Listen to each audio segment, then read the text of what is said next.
Hola, aquí estoy en otra edición de Opinión de un Laico, y el tema que me ha inspirado hoy para hablar es la reciente noticia que yo conocí. No sé si tengan más tiempo o no, esto lo estoy haciendo un 26 de febrero del año 2015, pero es la reciente noticia que apareció en los medios sobre una niña de 14 años de nombre Valentina Maureira, de Chile. Una niña de 14 años que padece una enfermedad de fibrosis quística que le está produciendo muchos dolores, no dudo que sean verdaderamente insoportables, y ante lo cual ella le ha pedido a la actual presidenta de Chile, Michelle Bachelet, que le autorice lo que serían, palabras más, palabras menos, una eutanasia, es decir, que pueda ella ser asesinada. Hace un tiempo, el año pasado, se generó otro caso muy polémico que creo que fue el que inició un tema de debate más abiertamente, que fue el caso de la joven Brittany, que inclusive había puesto una fecha para su muerte, que era el 1 de noviembre.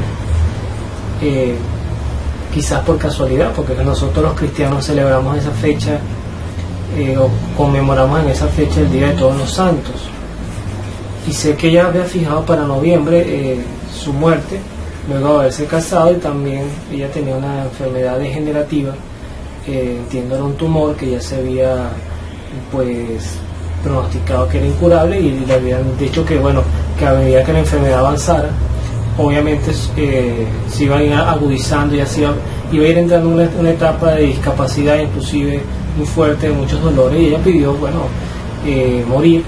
El estado donde ella se encontraba autorizaba ese tipo de muertes, creo que donde ella era originaria no, pero ella se trasladó a un estado que sí, y ahí efectivamente se cumplió su deseo. Abordar este tema desde un punto de vista religioso ya generó un bloqueo, porque hay personas que dicen, bueno, ya vienen estos con sus temas de la fe y que Dios y el sufrimiento, pero hay que estar en los zapatos de la persona para saber lo que lleva una enfermedad de semejante magnitud, y no es justo que nosotros tengamos que padecer un sufrimiento. Es más, cada quien es dueño de su vida y cada quien decide cómo debe morir, cómo debe vivir y qué hacer con su cuerpo. Yo quiero empezar con el final. Yo quiero empezar con que supongamos, y pareciera que la tendencia va a ser así, por más que uno se oponga y haga video y el Papa lo explique y un sacerdote que lo explique de una mejor manera que yo, por supuesto que lo haría mucho mejor que yo. Yo creo que la tendencia del mundo es justamente que todas estas cosas se van a probar. El mundo va a avanzar hacia eso, y quienes gobiernan el planeta, que yo creo fielmente en eso, que quienes gobiernan el mundo, que no son los presidentes, que no es la ONU, sino que sencillamente son los que mueven el poder desde el dinero, y ahí está involucrado el narcotráfico, el sexo, la corrupción en general, el capitalismo en su manera más salvaje de entenderlo, que es hacer dinero y producir. Entonces los poderosos son los que ciertamente inclusive promueven candidatos, y el mundo se mueve más allá de lo que nosotros vemos a nivel de medios de comunicación.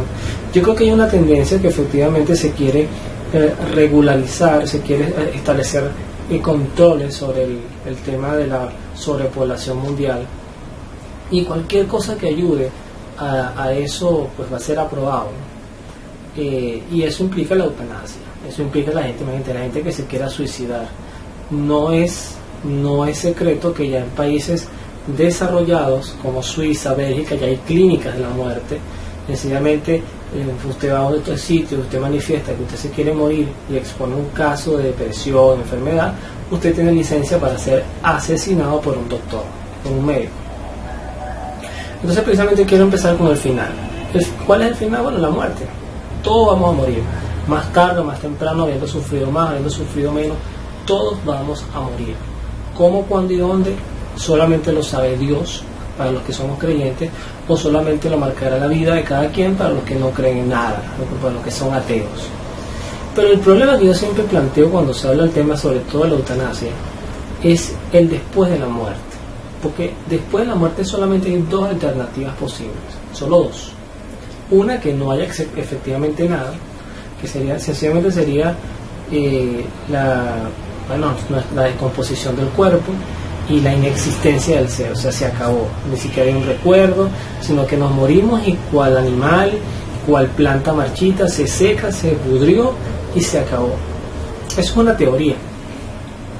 Pero también está la otra, la teoría trascendental, donde nosotros estamos compuestos por un alma, y que al morir, bueno, nosotros pasamos a otro estado que se nos enseña que es eterno. También se ha querido introducir temas como la reencarnación, pero eso sería ya alargarme demasiado. Esencialmente me estoy basando en lo que es los dos extremos, o no hay nada o hay algo. Si hay algo, lo más lógico es que si hay algo, ese algo esté relacionado con Dios, porque no lo regiría ninguna ley natural. Nosotros no tenemos ningún antecedente, y es imposible tenerlo, ninguna muestra empírica, ninguna corriente de la ciencia que pueda explicar lo que hay de más allá de la muerte, porque sencillamente es algo inexplicable. Como siempre dicen, que yo no estoy de acuerdo con eso, siempre dicen nadie que se ha muerto ha regresado a decirnos que hay más allá. Eso es mentira. Un cristiano no puede decir eso, porque nosotros sí tenemos testimonios de personas que han muerto y han regresado, y el principal de eso es el mismo Cristo. Cristo no solamente es el hecho de que murió, sino que Cristo vino de ese más allá. Cristo, que es Dios, vino de ese más allá y nos explicó que sí hay un cielo, que sí hay una eternidad. Pero esa eternidad, dentro de ese concepto de que sí hay algo, también hay divisiones. Está la división cristiana, donde bueno, está el cielo y está el infierno, un lugar de sufrimiento, y aquí quiero enmarcarme en esa palabra, sufrimiento. El infierno es un lugar de sufrimiento, y también está el purgatorio, que es un estado temporal donde también se sufre, que puede durar siglos, milenios, ¿okay? Un alma puede estar en el purgatorio inclusive hasta el fin de los tiempos, como lo anunciaba Fátima a una pregunta que le hacía Lucía sobre una amiga que había muerto, y nuestra madre la Virgen le dijo: esta persona estará allí hasta el fin de los tiempos en el purgatorio. Y también es un lugar de sufrimiento porque no se está con Dios. ¿Por qué hago todo este preámbulo? Porque las personas que se suicidan o que piden morir, y perdonen que lo diga así con esta crudeza, y sobre todo los familiares y las amistades que dan en torno a estas personas, las personas que se quieren quitar la vida porque sufren por una enfermedad o por una depresión, nadie les puede garantizar que con su muerte su sufrimiento se les va a acabar. Eso hay que decirlo con responsabilidad. Nadie les puede garantizar que su sufrimiento se les va a acabar, porque inclusive puede llegar a sufrir mucho más de lo que están sufriendo ahora. Y es aquí donde es importante darle un sentido al sufrimiento. Para empezar, si de sufrimiento se tratara, nadie debería existir. Todos deberíamos morir, porque todos sufrimos. Y el sufrimiento, si una característica tiene, es su carácter temporal. Sí, que puede ser que los últimos años de mi vida estén marcados por el sufrimiento, porque me diagnosticaron una enfermedad terminal, es verdad. Eso quiere decir que tú viviste en cierta forma hasta cierto nivel de vida sin sufrimiento, pero después de que te detectaron tu enfermedad, ahí vas a empezar a padecer y a sufrir y vas a morir. Pero es temporal. Con tu muerte que llegará por vía natural, porque la enfermedad te consumirá, se va a acabar ese sufrimiento. Lo absurdo, lo tonto es cuando nosotros ese sufrimiento no lo acompañamos con Dios. Pero es que si Dios me amara, no permitiría que yo sufriera. Imagínense ustedes que Dios amó tanto a su Hijo que lo entregó al mundo, como nos dice el Evangelio de San Juan. Lo entregó al mundo para que padeciera, y no es porque Dios mandó a Jesucristo al mundo para que fuera latigado, crucificado, porque Dios es un sádico que le encanta ver sufrir, no, sino que Él sabía que al exponerlo a la humanidad, ya de por sí eso es un sufrimiento, es limitarlo en una condición humana a sentir necesidades, hambre, sed, a sentir calor, a que le dé la gripe, a que de repente padezca callos en los pies porque caminaban en sandalias kilómetros en el desierto o en lugares muy áridos. También Jesucristo, como nos decía Madre Teresa de Calcuta, Jesucristo padeció más en el huerto de Getsemaní, y aquí quiero que tomen mucho esta idea. Jesucristo padeció más en el huerto de Getsemaní que lo que padeció en toda la crucifixión, decía Madre Teresa de Calcuta. y la beata, y cuando le preguntaban por qué, ella decía, bueno, porque es que Cristo en el huerto de Getsemaní experimentó el abandono de Dios. Él se sintió en ese momento abandonado, siendo el mismo Dios. Experimentó el abandono del Padre, es decir, Padre, si es posible, aparta de mí este cáliz, mas no se haga mi voluntad sino la tuya. Y se dice que hasta sudó sangre, él se sintió solo. Los apóstoles ni siquiera le acompañaron a orar porque se quedaron dormidos. Y Jesucristo, con mucha fidelidad, porque sabía lo que le venía, Jesucristo desde el huerto de Getsemaní padeció una enfermedad terminal. En el huerto de Getsemaní él tuvo un diagnóstico de lo que le venía. Era un sufrimiento peor al que en ese momento tenía, que se agudizaba, y como lo tuvo en ese instante, o sea, como él vio lo que le venía, tuvo el sufrimiento de lo que le venía, más el sufrimiento propio del abandono de Dios, o sea, sufrió doblemente. Y sin embargo continuó, no abandonó, no salió corriendo, no agarró una soga y se ahorcó como Judas Iscariote, no escapó a su realidad de vida. Por eso a mí me da mucha tristeza, sobre todo con quienes rodean a estas personas que sin duda tienen muchos dolores, que tienen muchos miedos, que les da miedo sufrir, que les da miedo no saber qué va a pasar en un mañana, que se sienten desahuciados por la ciencia, por la medicina. Me da mucho dolor con sus familiares que más bien les impulsan, que les apoyan estas decisiones de quitarse la vida. El sufrimiento hay que ofrecérselo a Dios. Y ustedes dirán, es muy sabroso decirlo desde una silla, sentado en un lugar, donde tú no tienes aparentemente, yo siempre digo así, aparentemente no tengo ninguna enfermedad, gozo de buena salud, gracias a Dios, hasta ahora es así, pero yo no sé qué me va a venir en un mañana. Sin ir muy lejos, pongo la realidad actual de mi país, Venezuela. La realidad actual de mi país, Venezuela, si Venezuela fuera una persona, Venezuela tendría todos los motivos para suicidarse. Es un país golpeado, abandonado, que se masacra, donde su misma gente se está asesinando, donde hay escasez, donde no hay grandes condiciones de vida. Mas sin embargo el país avanza. Y usted, bueno, ¿pero qué comparación tan tonta? El país no es una persona, pero es que el país está compuesto por personas. Y las personas que estamos aquí padeciendo, y ahí me incluyo yo dentro de ese padecimiento, porque yo, mi sueño de repente de, oye, si yo trabajo tantos años me compré un apartamento, un carro, eso aquí en esta tierra está frustrado. Los niveles de inflación, lo que uno gana, la especulación, todo se conjuga, se junta para que tú no puedas ni siquiera soñar.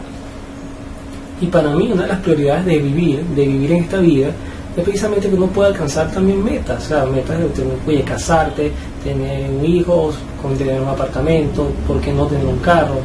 Eso no es pecado, pero uno sabe que en eso no está la felicidad, pues todo eso tiene que estar acompañado con una espiritualidad, que obviamente quienes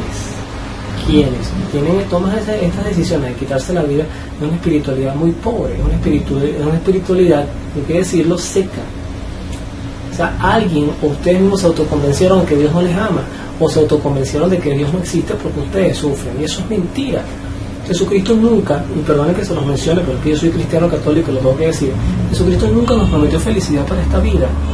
Todos sus apóstoles, salvo Juan, todos sus apóstoles murieron en martirio, decapitados, crucificados de cabeza, etcétera. Los santos, nuestro primer mártir en la fe, que se le conoce con el nombre de Esteban, murió apedreado. O sea, y eso es una muerte horrible, y era precisamente por proclamar su fe. Entonces si nosotros concentramos todo nuestro sueño en esta vida finita que se va a acabar, viviremos 50, 60, 70 años. En el caso de esta niña chilena que con 14 años ya tiene un pronóstico de vida pero muy pobre y lamentable, y le pido a Dios que ojalá, Dios tiene el poder de sanarte, Dios tiene el poder de sanarla. Si lo estás viendo, por eso dije sanarte, pero Dios tiene el poder de sanarla, sí lo tiene, pero también tiene el poder de recibirte, de que si tu vida lamentablemente se trunca muy joven, y bueno, es que hay muchas cosas que no viviste. Bueno, sí, de repente no tuviste hijos, no te casaste, no terminaste la universidad, pero también hay otras cosas que quienes logran eso pueden vivir toda su vida con eso, vivir sin Dios y llegar a morir, y hay que decirlo, y estar condenados a un infierno precisamente porque nunca les interesó acercarse al amor de Dios. Tú tienes la oportunidad de ofrecer tu sufrimiento, de que tu sufrimiento sea un purgatorio para ti, y que con tu partida, si ese es el caso, y de las personas que tienen enfermedades terminales, cuando su último día llegue, ser inmediatamente impulsados por Dios al cielo, pero tiene que ser una decisión suya. Usted tiene que agarrar y decirle a Dios: Señor, yo tomo esta cruz y lo ofrezco por mis pecados, lo ofrezco por los pecados del mundo. Así como tú, siendo inocente, sufriste por nuestros pecados, así como tú, siendo inocente, te encarnaste para abrirnos las puertas del cielo, yo te ofrezco este granito de arena que es mi enfermedad, que es mi dolor, para poder también llegar a ese cielo y para que muchos de mis familiares y amigos puedan llegar allí también. Ese es el sentido de la vida, estar con Dios. ¿Qué otro sentido puede tener? ¿Qué sentido tendría existir si al final con la muerte se acaba todo? La vida que es tan compleja, tan profunda, la vida que está tan marcada por el mismo ser humano, que basta estudiar el ojo, lo complejo que es el ojo, o cómo funciona nuestro sistema nervioso. Eso no puede ser casualidades, eso es creación divina, o sea, eso es obra de Dios. Quiero terminar con un cuento que relataba María Sima, que fue una señora que se le aparecían almas del purgatorio, y ella tuvo el acompañamiento de su obispo, quien le autorizó a relatar lo que ella veía. Al final se vio que en eso no había mentira, que ella no es santa ni mucho menos, pero están sus historias allí, y prácticamente todas las noches ella veía almas del purgatorio. Ella cuenta una historia de una muchacha que estaba hospitalizada, también con una enfermedad terminal, sufriendo. Ella estaba en una cama, y en la otra cama estaba también un sacerdote enfermo con enfermedad terminal, padeciendo otra enfermedad, pero con igual dolores y sufrimiento. La joven, no el sacerdote, la joven le decía al sacerdote: yo le he pedido a Dios que en esta vida yo viviera mi purgatorio. El purgatorio, repito, es un dogma de fe, es una verdad de fe, donde se enseña que el alma sufre mientras se purifica para poder entrar puro, porque nada entra impuro al cielo, para poder estar puro al cielo, para ir puro al cielo. Entonces ella dijo que ella prefería vivir su purgatorio aquí, en la tierra. Y eso tiene un porqué, porque se dice que los méritos que se hacen en vida son muy distintos cuando estás en el purgatorio, donde no puedes hacer mérito. Entonces, si tú de repente sufres aquí en 4 minutos, en el equivalente de nuestro tiempo en el purgatorio, eso puede ser 4 años de sufrimiento. Más o menos es lo que explica María Sima. El sacerdote, al escuchar esto, dijo: pero muchacha, tú estás loca, no, yo no diría eso nunca. El sacerdote en ese momento, este sacerdote no tuvo ese deseo que tuvo esta joven. Ambos murieron, y la joven fue directo al cielo, y el sacerdote se le aparece a María Sima y le dice: cuánto lamento mientras vivía, no haber yo hecho lo mismo que esa joven, ofrecer ese sufrimiento que tenía, lo cual me hubiese hecho acreedor del cielo automáticamente, me hubiese permitido llegar allí como un rayo, mas no lo hice, y ahora estoy en el purgatorio sufriendo. Al final no sé qué más decir, no pretendo convencer. Yo insisto, es una corriente que pareciera que va en ascenso, impulsada por los medios de comunicación. El titular decía: conmovedora historia de joven chilena que pide morir, con la palabra conmovedor, es decir, que yo, si no me conmuevo con eso, yo soy un inhumano. Pues sí, soy un inhumano, porque me parece más satánico aplaudir o fomentar este tipo de decisiones que son equivocadas, y que tienen un doble daño, porque ya no es nada más de un suicidio, porque es una muerte voluntaria, sino que implica un crimen, porque involucra a los médicos a asesinar a una persona.